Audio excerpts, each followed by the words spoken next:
ඔයාට කවදා හරි හිතලා තියෙනවද ඔයා මේ ලෝකේ කාටවත් අයිති නැති හරිද වෙනම ලෝකයකින් ආපු කෙනෙක් වගේ කියලා? යාළුවොත් එක්ක හිටියත් ලොකු පාටියක හිටලත් ඔයාට දැනෙන්නේ පුදුම තනිකමක්ද? ගොඩක් අය හිතන්නේ ඔයා හරිම අහංකාර, කායෙක්වත් කතා කරන්න කැමති නැති, හරිම ආඩම්බර කෙනෙක් කියලා. සමහරු ඔයාට ලං වෙන්නත් බයයි. හැබැයි ඇත්තටම ඔයාට තියෙන්නේ අහංකාරකමක් නෙවෙයි. ඔයාට තියෙන්නේ මේ ලෝකයේ දකින්න ලැබෙන ඊටාම දුර්ලභ පෞරුෂයක්. අද අපි කතා කරන්න යන්නේ සමාජ දුරාවලියට අභියෝග කරන, කාටවත් ඔළුව නමන්නේ නැති, කාගේවත් අවධානය ඉල්ලන්නේ නැති සිග්මා පෞරුෂය ගැනයි. මේ වීඩියෝ එක බලලා ඉවර වෙද්දී ඔයා තේරුම් ගනීවි ඔයා අමුතුයි කියලා ඔයාට හිතුණට ඇත්තටම ඔයා කොච්චර විශේෂ කෙනෙක්ද කියලා. සමාජයේ ගොඩක් අය උත්සාහ කරන්නේ එක්ක ලොකු නායකයෙක් වෙලා අනිත් අයව පාලනය කරන්න. එහෙමත් නැත්නම් කාගේ හරි අනකට වැඩ කරලා සාමකාමීව ඉන්න. මේකට අපි කියනවා ඇල්ෆා සහ බීටා කියලා.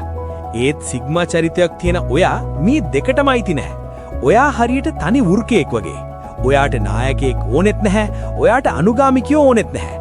ඔයාගේ ලොකුම ශක්තිය තමයි ඔයාගේ තනිවම පැවැත්ම. ගොඩක් අය හිතනවා තනියම ඉන්න එක දුකක් කියලා. ඒත් සිග්මා කෙනෙක්ට තනියම ඉන්න එක රජසෙපක්. ඔයා තනියම කෝපි එකක් බොන්න, තනියම ඇවිදින්න යන්න, තනියම ෆිල්ම් එකක් බලන්න බය නැහැ. මොකද ඔයාගේ හොඳම යාළුවා ඔයාමයි. අනිත්තරයට තනියම ඉන්න බැරි වුණාට ඔයා ඒ නිහඬ බව ඇතුලේ ඔයාගේ ලෝකය ගොඩනගනවා. ඔයාගේ සතුට රඳාපවතින්නේ තවත් කෙනෙක් මත නෙවෙයි. ඒක තියෙන්නේ ඔයාගේ අතේමයි. ඔයාගේ තියෙන තවත් පුදුම ලක්ෂණයක් තමයි ඔයාගේ අద్භූත නිහඬ බව. හැබැයි මේ නිහඬ බව ඇතුලේ තියෙන හිස් බවක් නෙවෙයි, හරිම ගැඹුරු නිරීක්ෂණයක්. මිනිස්සු කෑ ගහලා තමන්ගේ දේවල් කියද්දී ඔයා කරන්නේ පැත්තකට වෙලා හැමදේම බලාගෙන ඉන්න එක විතරයි. ඔයා කෙනෙක් දිහා බලලා එයාගේ හිතේ තියෙන දේ, එයාගේ ඊළඟ පියවර මොකද්ද කියලා කියවන්න හරිව දක්ෂයි. ඒ නිසාම බොරුකාරයින්ට, වංචාකාරයින්ට සිග්මා කෙනෙක්ව රවටන්න හරිම අමාරුයි. ඔයා වචන 1000ක් කතා කරනව වෙනුවට එක බැල්මකින් හෝ වචන දෙකකින් ලොකු දෙයක් කියන කෙනෙක්. ඒ නිසාම අනිත් අය ඔයාට පොඩි ගෞරවයක් වගේම බයක් දක්වනවා. මොකද ඔයා ඊළඟට මොකක් කරයිද, මොකක් කියයිද කියලා කාටවත් ලේසියෙන් හිතා ගන්න බෑ. ඔයා විවෘත පොතක් වගේ කියවන්න ලේසි නැහැ. ඔයා තේරුම් ගන්න අමාරු ලස්සන අභිරහසක්. ඒ වගේම ගොඩක් අය ජීවත් වෙන්නේ සමාජය හදපු නීතිවලක යට වෙලා. මේක තමයි ෆැෂන් එක, මේක තමයි හැටි, අහවල මෙහෙම කරන නිසා මමත් මෙහෙම කරන්න ඕනේ කියලා අනිත් අය යන රැල්ලට යන්න ඔයා කැමති නෑ. සිග්මා කෙනෙක් විදිහට ඔයා ඔයාගේම නීති හදාගන්නවා. සමාජයේ සම්මතයන්ට කොටු වෙන්නේ නැතුව ඔයාට හරි කියලා හිතෙන දේ කරන්න ඔයා දෙපාරක් හිතන්නේ නෑ. වැදගත්ම දේ තමයි අනිත් අයගේ අවධානය දිනා ගන්න ඔයාට කිසිම උවමනාවක් නැති එක. සෝෂල් මීඩියා වල ලයික්ස් වැටෙනකන්, මිනිස්සු ඔයාව අගය කරනකන්, පාටියකදී කැපී පෙනෙන්න ඔයා දඟලන්නේ නැහැ. ඔයා දන්නව ඔයා කවුද කියලා. ඔයාට ඔයා ගැන තියෙන විශ්වාසය කාගේවත් සහතිකයක් මත තීරණය වෙන්නේ නැහැ.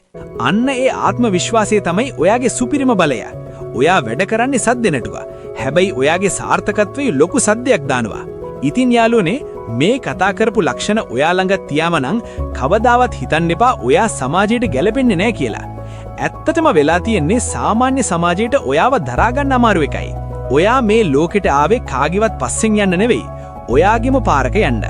ඔයාගේ ඒ අද්විතීය බව, ඒ නිදහස් මානසිකත්වය රැකගන්න. මිනිස්සු ඔයා ගැන මොනව හිතුවත් කමක් නැහැ. ඔයා ඔයාගේ ගමන යන්න. මොකද සිග්මා කෙනෙක්ව නවත්තන්න කාටවත් බෑ. ඔයාට අවශ්‍ය දේ ලබා ගන්න ඕනේ තරම් හැකියාව ඔයා තුල තියෙනවා.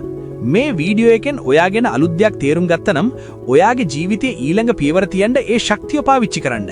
මතක තියාගන්න, තනි වෘකයෙක් වගේ පෙනුනට ඔයා ඇතුලේ ඉන්නේ රජෙක්.